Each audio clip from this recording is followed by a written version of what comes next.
I'm Steve, and I'm wondering why Warren Buffett isn't running for president. Well, Warren, go ahead. Bill Buckley, who just died a few days ago, ran for New York mayor many years ago, and they said, if elected, what's the first thing you'll do? He says, I'll demand a recount. And that's sort of the way I would feel about running for president. It requires a whole different set of talents than I've got. I wouldn't like the job. So I love what I do. I mean, I would do this if I had to pay to do it, but don't tell the shareholders that. But the job of being president,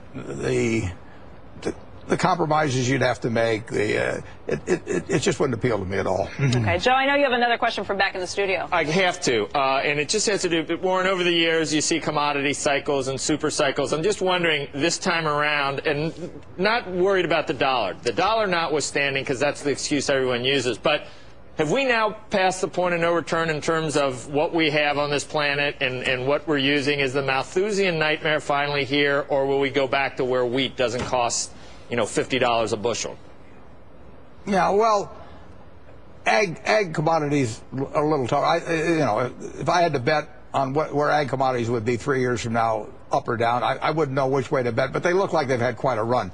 But if you take something like oil, I mean, we have been sticking straws in the ground now since Titusville in 1850 something, and when Colonel Drake, and we have found a lot of the oil to be found, and if we're going to produce 80 or use 85 million barrels a day now, and the rest of the world probably is going to increase its demands in the next 5 or 10 years, we're going to have a tough time maintaining production that satisfies those at this price even. So I think something like oil, 6.5 billion humans are going to use a lot more oil than a lot fewer used 20 years ago or 30 years ago. So that goes for metals too? You're saying things that we could grow more of, but things that are in the ground? Well, we're using things.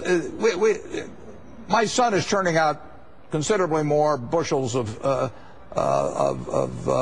corn or soybeans per acre than 20 or 30 or 40 years ago. So land can get more productive, but oil is finite. There's actually some school that says it isn't, but I think it's pretty finite. And we have 500,000 producing oil wells in the United States. The average production is 11 barrels a day. 500,000 times we've actually hit. But if you look at our production versus 30 years ago, it's way down. And most fields are depleting at a pretty good rate.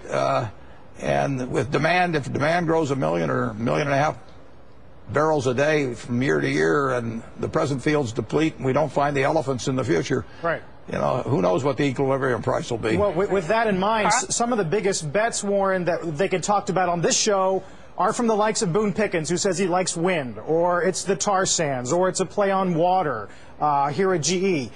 When it comes to energy, is there a next generation play, an alternative play that at least has caught your eye?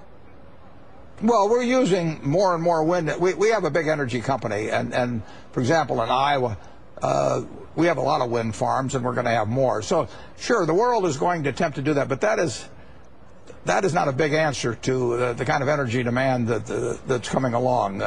So I think we've got to do everything we can in alternative areas, but I do not see that as a cure-all at all. Okay, Warren, I'll try and get through several quick emails from viewers. And guys, follow with me in the control room. This is from Ivan in Voorhees, New Jersey. He says, we know there's a succession plan for Berkshire, but will there be a succession plan for writing your annual letters? Well, my guess is my successor will have studied how much pain I go through in writing it. So he's not going to quite do the same amount of work. But I hope that his goals are the same, which are to tell his fellow owners as much as possible and as accurately as possible, really the things he worries about, the upside, the downside, and accurately report, where he's flopped in the past and all that. I think we've set a tone for that. I'm sure he'll do it somewhat differently. Okay, Phil Nielsen from Durham, Connecticut writes in, have you ever bought and sold a stock on the same day? Maybe sometime. I bought my first stock when I was 11, so that's 66 years ago. I got a late start, but I've been making up for it since. I probably Maybe I've done it once or twice.